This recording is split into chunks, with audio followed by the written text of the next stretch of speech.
আমরা যদি বিরোধে লিপ্ত হই তাহলে পরাশক্তিগুলোর সুবিধা তখন আমাদের কাউকে দিতে হবে ট্রানজিট, কাউকে দিতে হবে সেন্ট মার্টিন, কাউকে দিতে হবে দেশের অর্ধেক। 24-এর ছাত্র নাগরিক অভ্যুত্থানের পরেও যদি সেই বিরোধ আমাদেরকে খায় তাহলে এতগুলো তাজা জেনজির রক্ত বৃথা যাবে। চিল্লায় বলো ঠিক কিনা? মনে রাখবেন, যখন আমি একা থাকি তখন আমি ব্যক্তি, যখন আমরা সবাই মিলি তখন আমরা শক্তি। What are the drawbacks and disadvantages of division, social and political division in the society? Disunity.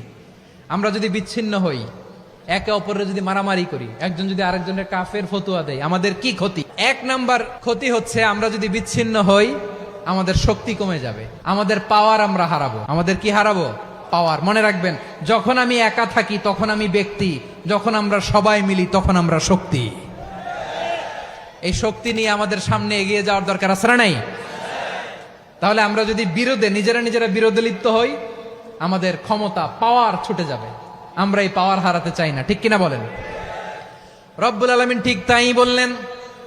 রব্বুল আলামিন বললেন, খবরদার, وَأَطِيعُوا اللَّهَ وَرَسُولَهُ وَلَا تَنَازَعُوا فَتَفْشَلُوا وَتَذْهَبَ رِيحُكُمْ وَاصْبِرُوا إِنَّ اللَّهَ مَعَ الصَّابِرِينَ। আল্লাহর আনুগত্য করো, নবীর আনুগত্য করো, কিন্তু খবরদার নিজেরা বিরোধে লিপ্ত হয়ো না, নিজেরা মারামারি করো না, তাহলে তোমাদের শক্তি কমায় দিবে কে? ফাতাফশালু, তোমরা সাহস হারাবা, ওয়া তাযহাবা রিহুকুম, তোমাদের শক্তি কমে যাবে, পাওয়ার কমে যাবে। তাহলে আমরা যদি নিজেরা মারামারি করি, আমরা নিজেরা যদি বিচ্ছিন্নতায় লিপ্ত হই, আমরা যদি মতানৈক্য করি, তাহলে আমাদের শক্তি কমে যাবে, ঠিক কিনা? আমরা শক্তি কমাবো। আচ্ছা, ছোট্ট একটা বাঁশের কঞ্চি যদি আপনারা দেয়, পায়ের মধ্যে ধাক্কা দিয়ে ভাঙতে পারবেন না?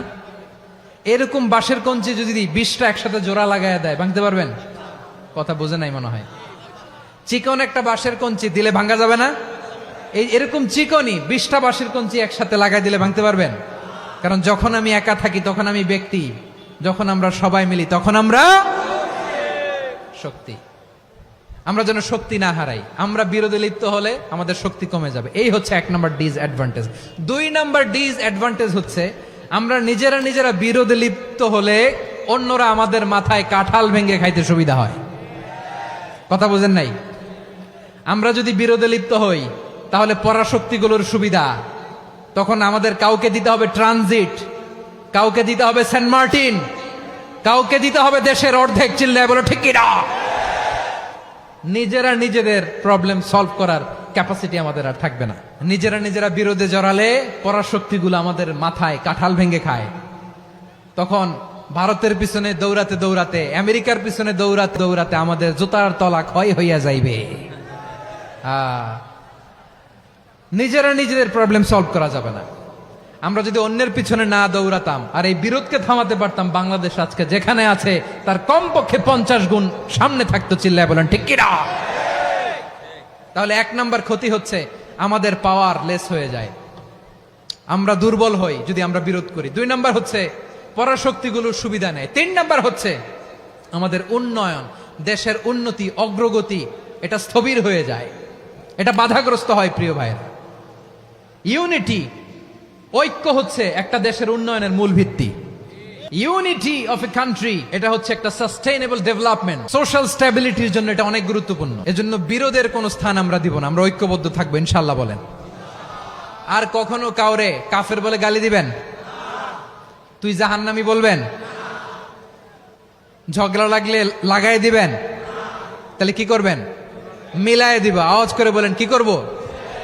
প্রিয় ভাইয়েরা, এই বিরোধ গত 50 বছর তো আমরা দেখেছি, ধর্মীয় অঙ্গন বলেন, সামাজিক অঙ্গন বলেন, রাজনৈতিক অঙ্গন বলেন, এই বিরোধ আমাদেরকে শেষ করে দিয়েছে।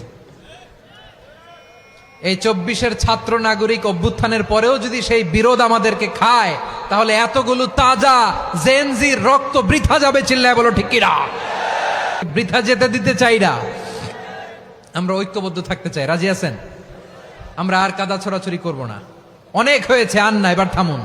অনেক হয়েছে, আন্না।